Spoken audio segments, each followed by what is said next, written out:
This is Real Mick is Love, so I thought I'd show you what I normally do when it comes to my art pieces with my latest art piece, Echoes of a Christmas Truce. So I could show you kind of the process I go through and explain some things along the way, just here and there. Okay, let's see, start this off. Okay, so with a lot of my holiday art pieces, I want to do, some attractive ladies just to celebrate the holidays with. Kind of got an Amazonian here, and then we have the quintessential nice butt, kind of almost Tracer-like character. And now that I think about it, she kind of looks like Zarya, the Amazon, but coincidences. This one, it didn't take long for me to get the right poses for the girls, but it took me a decent amount of time to actually get what I want for the background, so I had to switch it up to a different canvas. So you can see I tried a few times here, doing different mechs I have for the Colony Wars 2060 setting.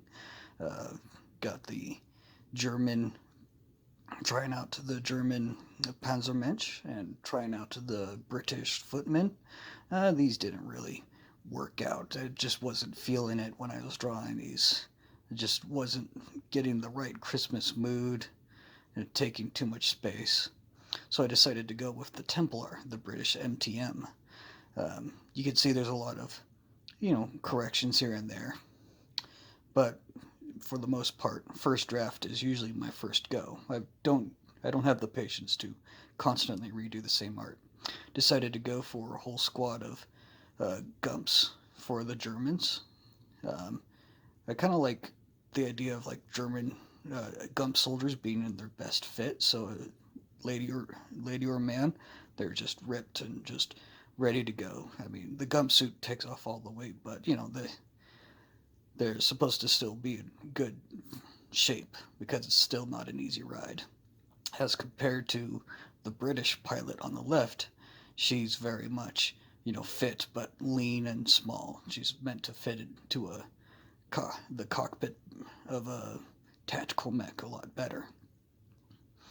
So, going from here, just kind of hashing out the details of the girls, and then I get started onto the details of the background. I've done a lot of sketching in my time, and so I'm very used to doing a first product and then a final product soon afterwards, with doing light sketches beforehand and then, hardlining everything as I go. Normally for the Templar, the previous Templar I've drawn is the thing's very light, meant for speed, meant to for hit and run tactics, if you will. Problem with that is that every now and then, as an army, you're going to want to have someone that can stand their ground with a lot of firepower. And if you started your vehicle out as light, weight, and fast, adapting it for sustained combat with durability in mind is not always going to be, the easiest thing to do. Same goes for the Templar here. This variant of the Templar replaces the existing rocket pods for an ammo hopper and additional RAPS, reactive active protection system. And going for, I think I'll have it be a 20 millimeter autocannon.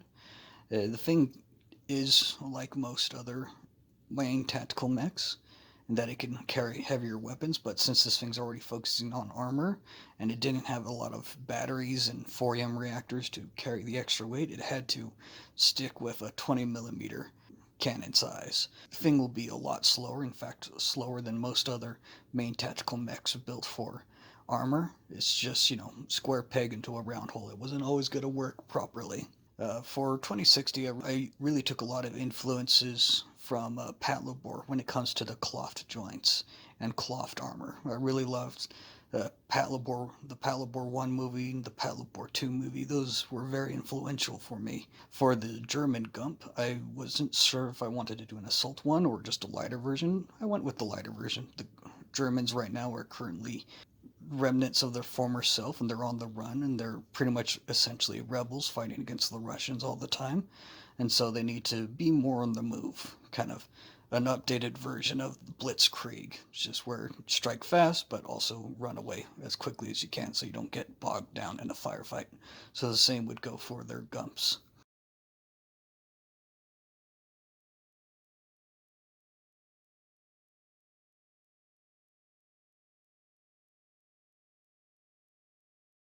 Wanted to show the guy in the background there exiting out of his Gump. The final product doesn't show it very well, but you can see it here that he's pulling a leg out of the Gump, showing how Gumps are kind of easy to get out of. They're not meant to be fully enclosed power armor.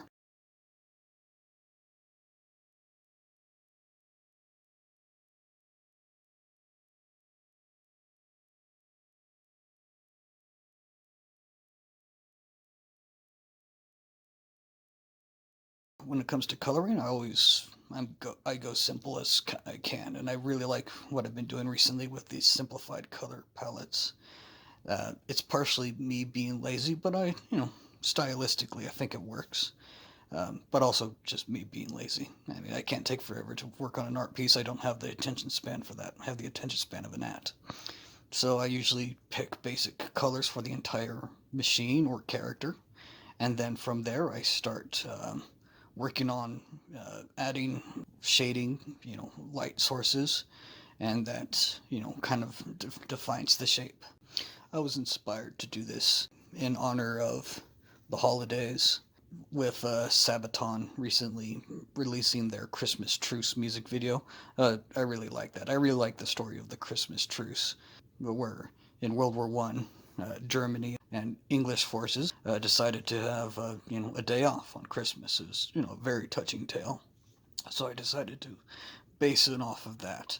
In 2060, Germany and England never really had an official war with each other. England just kind of messed around with Germany and stealing their tech, while on the other hand, the Germans were mostly preoccupied with trying to keep Russia at bay, which inevitably failed. So I went with this, and I kind of it's a small scenario. It's just random British footmen comes across a squad of Gump German soldiers, and instead of instantly duking it out and having a small skirmish that might result in both of them running away or one of them holding their ground and the other ones fading into the background, they decided to stay and have a cup of tea. Probably started off by the British lass here who wanted to share the tea that she was cooking, and of course she's British, so it's always tea. And yeah, I really liked the how this one came out. Ladies are sexy, and I tried out a new tool when it came to smearing light sources and lighting effects on the girls, and I think it really worked out. Kind of really emphasized curves, but also kind of really livened up the foreground characters compared to the background characters. I liked how the tea came out, the steam coming out of the cups.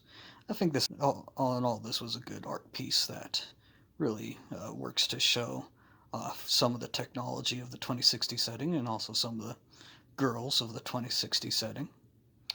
And yeah, I probably might talk to you guys in the future as I put out more videos, which admittedly it's not as much of a priority as my artwork, but I do plan to put out videos, just not a crap ton, and I'll let you guys know whenever I put out a video. So thank you. If you've subscribed to me, thank you very much, and consider my Subscribe Star account.